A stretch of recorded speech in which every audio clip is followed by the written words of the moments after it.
Bonjour, c'est Nabil Djellit. Retrouvez mon analyse de la sélection algérienne pour 11 mondial.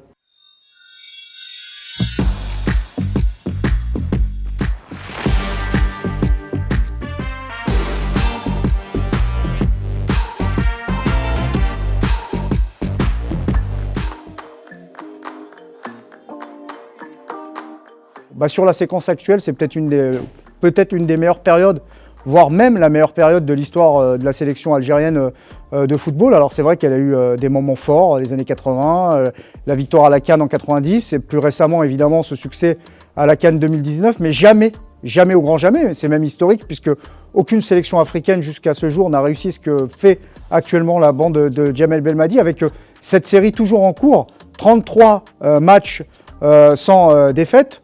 Voilà, le chiffre parle de lui-même, c'est impressionnant. Alors, ok, certains peuvent vous dire la Confédération africaine, c'est pas la zone euro ou éventuellement la zone Amérique du Sud, c'est vrai, mais les matchs, il faut quand même les gagner, c'est jamais simple. Pour beaucoup d'équipes qui affrontent l'Algérie aujourd'hui, c'est un match de gala, presque un match de coupe, mais malgré ça, il n'y a pas eu de baisse de régime de la part de cette sélection algérienne, qui est pour le coup, ce qui se fait de mieux actuellement en Afrique. Elle est championne en titre et en plus derrière, ce qui est souvent le cas en Afrique, on verra comment ça se passera évidemment à la CAN, c'est de maintenir son niveau parce que vous pouvez toujours atteindre votre Everest, votre Kilimandjaro puisqu'on est en Afrique et ensuite vous entamez une descente. Non, l'Algérie a réussi à maintenir un certain niveau et je trouve que c'est ça la plus grande réussite de l'après-CAN de la part du sélectionneur Djamel Belmadi. L'effectif, lui, globalement, il a peu bougé. Peut-être Guedioura qui a été non pas mis de côté mais qui...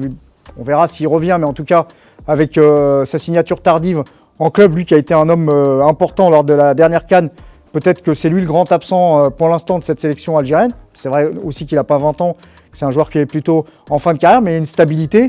Bounedjah est toujours là, Mahrez est toujours aussi prédominant, Belaïli, son club, c'est la sélection. Benasser, c'est un garçon qui est quand même le métronome et qui est un garçon régulier. Vous avez toujours un minimum garanti avec lui.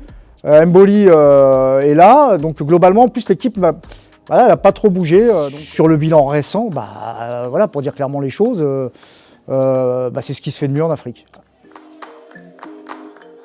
Ce qui est impressionnant chez cette équipe algérienne, alors plus que la qualité de ses joueurs individuellement, on pourra revenir sur certains, c'est son état d'esprit, son abnégation, son organisation tactique presque sans faille. Elle a quand même des faiblesses comme toutes les équipes au monde et on en parlera certainement après. Moi, ce que j'aime, c'est ce groupe uni derrière un guide qui est Djamel Belmadi parce que la star c'est Mahrez, on en parlera certainement après, mais la star c'est surtout à mon sens son sélectionneur Belmadi qui en quelque sorte moi me fait penser à Didier Deschamps dans sa manière de gérer ses hommes et dans sa manière, je réutilise ce terme-là, de guide parce que c'est vraiment l'impression que j'ai. Donc sa force, c'est ce sélectionneur qui emporte tout le monde derrière lui avec une discipline de fer. Il sait être si près et si loin de ses joueurs. On l'a vu sur le cas de la gestion du cas Delors. Andy Delors évidemment a fait une sortie de route, une maladresse de communication majeure sur ce dossier-là. Il ne s'est pas débiné.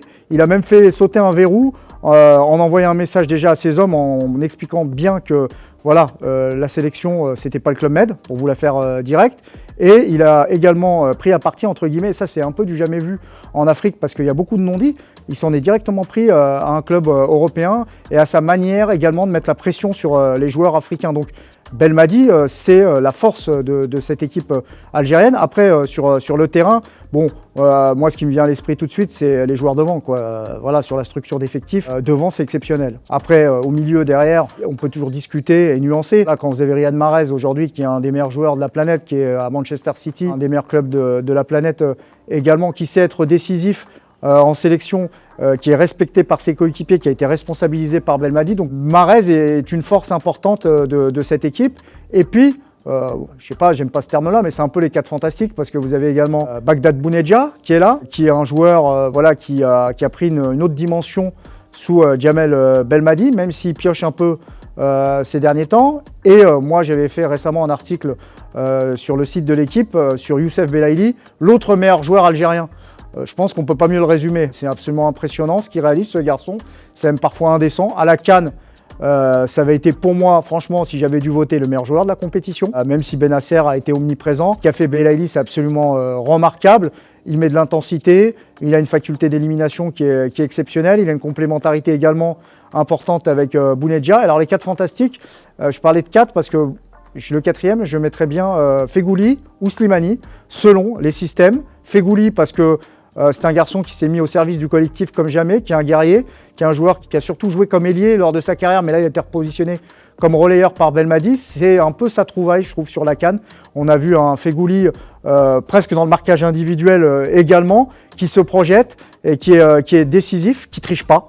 Et puis évidemment Slimani, parce que parfois l'Algérie évolue en 4-4-2, avec Bounedjah, Slimani, Belaïli sur un côté et Mahrez de l'autre. Bon, Slimani, voilà, il n'y a pas besoin d'en dire voilà, des tonnes. On sait ce qu'il apporte à cette sélection, ses buts, son sens du sacrifice. Donc voilà, les forces de l'Algérie, c'est vraiment ses joueurs offensifs. Et sur le banc, vous avez aussi de la qualité, même s'il a été blessé ces derniers temps. Pour moi, Ounas, balle au pied, c'est un crack. Il ne fait pas la carrière qu'il devrait faire, mais il a encore le temps d'entamer une deuxième carrière. Vous avez de la réserve également avec Saïd Benrahma, qui est un des joueurs les plus doués de sa génération. Vous avez également Ghezal du côté de Besiktas, qui peut aussi être là en backup de Mahrez ou de Ounas. Et vous aviez Andy Delors, mais voilà, il est plus là. J'ai vu dernièrement qu'il avait pris le petit Amoura, jeune joueur également qu'il faudra surveiller. Donc un potentiel offensif à l'échelle africaine exceptionnel, à l'échelle mondiale de très haut niveau. L'autre force pour moi de cette sélection algérienne, c'est son milieu de terrain assez travailleur, même si on en parlera un peu dans les bémols, l'absence de Guédioura qui a été important. Alors je sais que parfois il est clivant, parfois il est critiqué, mais il est très fort quand il fait ce qu'il sait faire. C'est quand parfois il part dans d'autres registres où effectivement ça peut se compliquer. Donc ce milieu de terrain, moi je le trouve travailleur, discipliné, autour de Bennacer. Bennacer, il est à Milan, c'est un joueur qui peut jouer dans les meilleurs clubs du monde aujourd'hui, il a un volume impressionnant. Donc il y a un milieu de terrain que je trouve travailleur. Après il y a un jeune joueur qui vient d'arriver, c'est The Rookie, on verra ce que ça donne, il est encore en phase d'apprentissage en Afrique. Voilà un peu pour moi les points forts. La défense, elle a été robuste, 100% robusta lors de la dernière CAN. Elle a été un peu plus en difficulté ces derniers temps, mais en général, quand vous êtes en difficulté, c'est que c'est toute l'équipe qui est un petit peu aussi en difficulté. Donc peut-être qu'au niveau défensif, au niveau du talent, c'est pas au même niveau qu'en attaque. Voilà, c'est ce que je signalerais au niveau des points faibles. Attal, qui est une interrogation quand même du côté algérien, faut pas se mentir. C'est un joueur qui peine à retrouver le niveau qui avait été le sien, mais c'est quand même un joueur avec un fort potentiel. Et Mboli, qui parfois a des trous d'air, mais qui sait se remobiliser lors des tournois. Très bon en tournoi final, que ce soit en Coupe du Monde ou en Coupe d'Afrique. Bon, c'est une sélection nationale avec beaucoup de points forts, quelques points faibles. Voilà en résumé. Djamel Belmadi, c'est l'homme fort de la sélection algérienne. Tout à l'heure, je parlais du fait que c'était le guide. Oui, c'est exactement ça. C'est à la fois le grand frère, l'entraîneur et peut-être même l'assistante sociale en coulisses, mais ça, on n'en sait rien. Pour moi, c'est un entraîneur qui a pris une autre envergure, une autre dimension. Et alors, je vais vous dire un truc, je pense que c'est tout sauf facile de coacher l'Algérie. Je pense notamment à des vestiaires, vous savez, dans le football européen. Tout le monde sait que par exemple, la Roma, c'est un club qui est extrêmement compliqué, des vestiaires compliqués à gérer. L'Algérie, c'est un pays avec beaucoup de ferveur, c'est un pays où il y a beaucoup de soif d'indiscrétion, on veut tout savoir. C'est extrêmement compliqué de protéger la sélection un petit peu de toutes ces interférences. Voilà, c'est des trucs tout bêtes, des gens qui viennent, qui rentrent à l'hôtel, qui veulent faire des photos, même si c'est mignon et tout. Et ben tout ça, c'est de l'influx nerveux sur la concentration des joueurs. Lui, il a surprofessionnalisé l'équipe algérienne à ce niveau-là. Elle avait déjà progressé, ne soyons pas malhonnêtes, au début des années 2010 avec Raouraoua, le président de la fédération. Ensuite, Vaïd est arrivé. On a vu une équipe d'Algérie qui a retrouvé un cycle vertueux avec une performance vraiment extrêmement intéressante. Elle a marqué les esprits, notamment avec ce 8e de finale de Coupe du Monde. Donc il y a eu un peu l'ambiance Vaïd Full Metal Jacket. Mais bon, au bout d'un moment, ça vous épuise et ça a épuisé les joueurs. C'est un cycle réussi. Et puis derrière, Christian Gourcuff qui est venu avec ses idées, ses principes, celui de faire jouer au foot les joueurs algériens. Il a en partie réussi, sauf qu'il a au nom de ses principes et peut-être de ses dogmes, qui sont compréhensibles, un peu comme Bielsa ou d'autres. Voilà, il ne s'est pas totalement adapté au contexte africain et voilà l'environnement qu'on peut parfois qualifier d'anxiogène qu'il faut maîtriser, comme le maîtrise très bien Belmadi. Gourcuff, lui, ne l'a pas maîtrisé, même si tactiquement, voilà, pour moi c'est un top entraîneur, Christian Gourcuff. On a eu ensuite une séquence un petit peu où on a retrouvé un peu les travers de l'Algérie avec une instabilité à la barre technique. Rajevac, qui n'était peut-être pas forcément un mauvais entraîneur, mais qui pouvait rien transmettre. C'était un Serbe avec un traducteur. Sa dernière expérience réussie, c'était le Ghana avec un quart de finale de Coupe du Monde. On a eu Georges Dickens, qui a été un peu rappelé comme un pompier pour la CAN 2017. Bon, ses meilleures années étaient également derrière lui, même si bon, voilà, c'est quelqu'un qui a une carrière qui est aussi respectable. Et puis, il y a eu, malheureusement, parce que ça fait toujours un peu mal au cœur, parce que c'est quelqu'un quand même qui a marqué l'histoire du football algérien, même du football continental, même du football mondial, en laissant une trace indélébile. Il y a eu la séquence avec Rabat Madjer, qui a également tourné clairement, on peut le dire, au fiasco. Et puis, voilà, l'Algérie a fait, comme le Sénégal, le bon choix, celui d'un binational, avec un double logiciel. Le logiciel, celui d'avoir une légitimité, d'avoir joué en sélection algérienne, connaître ses particularismes, et celui également d'avoir fait une grande partie de sa carrière en Europe et en France.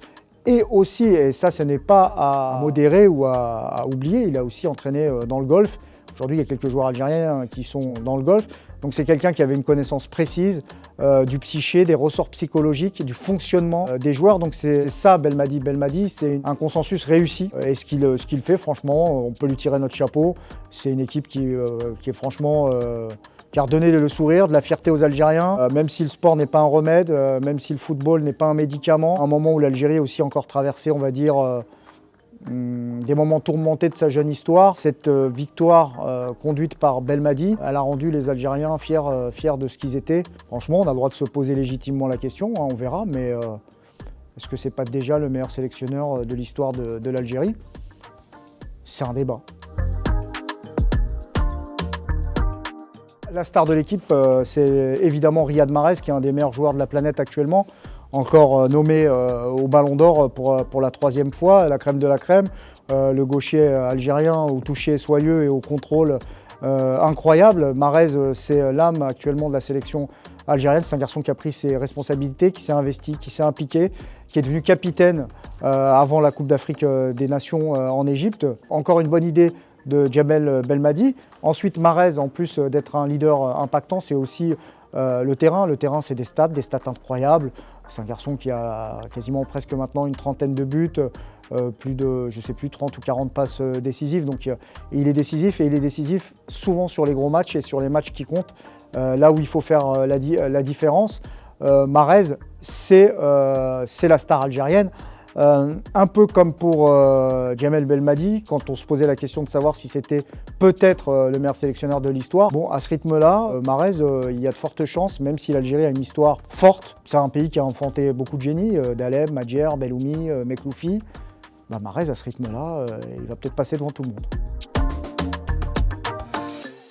Le joueur à suivre, pour moi, vous avez deviné, ça ne va pas être très compliqué. C'est un joueur qui repousse toutes les limites et notamment un record récemment, celui du nombre de buts marqués avec la sélection algérienne. C'est Islam Slimani, l'attaquant de l'OL. J'ai regardé, je crois que ça va être sa 5e CAN. La première, c'était en 2013, sous les ordres de Vahid Halilhodžić.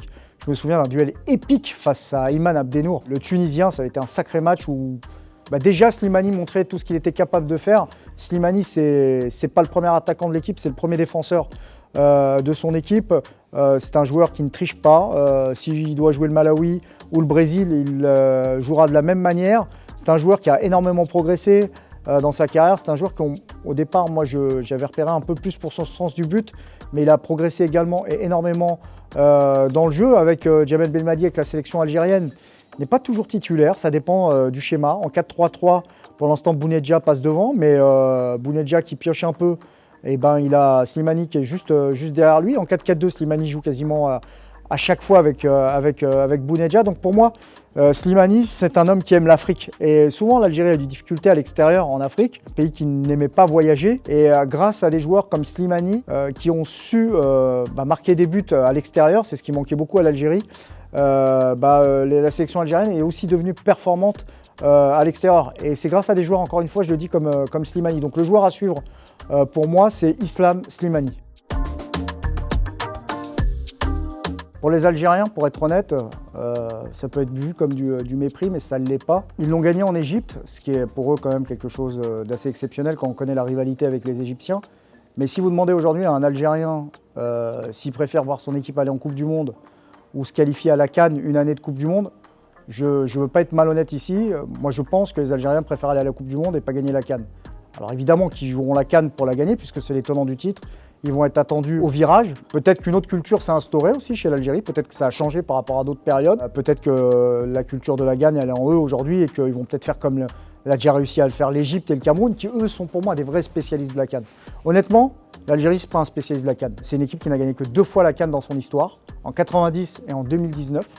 C'est une équipe qui aurait pu la gagner plusieurs fois, mais plus dans les années 80, où elle a échoué en finale en 80 contre le Nigeria dans l'enfer du Soulouréré. Voilà, j'espère que je l'ai bien prononcé. C'était un match incroyable d'ailleurs. Elle a eu malheureusement des éliminations, parfois en demi-finale, au pénalty, des choses comme ça. Mais c'est pas dans l'ADN profond, j'ai l'impression, des Algériens. Peut-être des joueurs d'Algérie ayant grandi en Algérie qui sont capables, eux, de répondre aux exigences du football africain.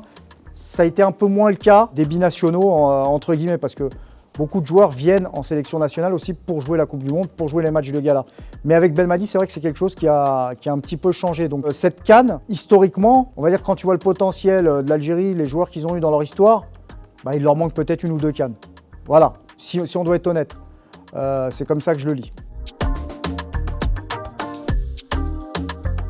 Ce groupe-là, il est intéressant pour l'Algérie parce que comme la dernière fois, en 2019, si je me souviens bien, ils avaient eu une équipe importante, un ogre à l'échelle du football africain. En 2019, ça avait été le Sénégal. Ça avait d'ailleurs été un match qui avait permis à l'Algérie de prendre de la confiance et de croire certainement que c'était possible de remporter cette Coupe d'Afrique des Nations. Là, ils ont un groupe qui ressemble un peu avec un autre mastodonte du football africain. Alors peut-être un peu moins bien ces derniers temps, encore que je trouve que la Côte d'Ivoire sous Baumel, ça travaille plutôt bien. Donc il y a ce match qui est pour moi clairement la plus belle affiche de ce premier tour. Algérie-Côte d'Ivoire. C'est des équipes qui se connaissent bien. En règle générale, c'est assez serré. Sur l'historique ces dernières années, je sais qu'il y a eu un 2 partout lors d'une CAN. Il y a aussi un match qui est resté très présent dans l'esprit des Algériens, c'est en 2010, un 3-2 face à la Côte d'Ivoire de Yaya Touré, de Drogba et j'en passe, dans un match absolument incroyable en Angola. C'est une belle affiche, c'est un choc. Et puis rappelez-vous, la Côte d'Ivoire, même en étant malade, entre guillemets, si je puis me permettre, avait été pour moi l'adversaire le plus coriace de l'Algérie lors de la dernière CAN, puisque les Algériens n'ont pas battu dans le temps réglementaire la Côte d'Ivoire. Ils les ont éliminés au tir au but. Donc la Côte d'Ivoire, ça va être un peu la finale de ce groupe. Et après, sans manquer de respect, et je sais que les Algériens sont assez sérieux à ce niveau-là, c'est ce qui fait un peu aussi leur différence par rapport à peut-être à d'autres périodes. La Guinée équatoriale, c'est une équipe qui a leur portée, je pense, globalement. Mais bon, il faudra être sérieux. Et la dernière, Sierra Leone. Déjà, moi, j'ai un coup de gueule sur le Sierra Leone. Ils n'ont rien à faire là parce que ce qu'ils ont fait au Bénin, je ne l'ai pas encore avalé, mais je le dis quand même, pour dire les choses. Et le Sierra Leone, qui est pour moi une équipe faible.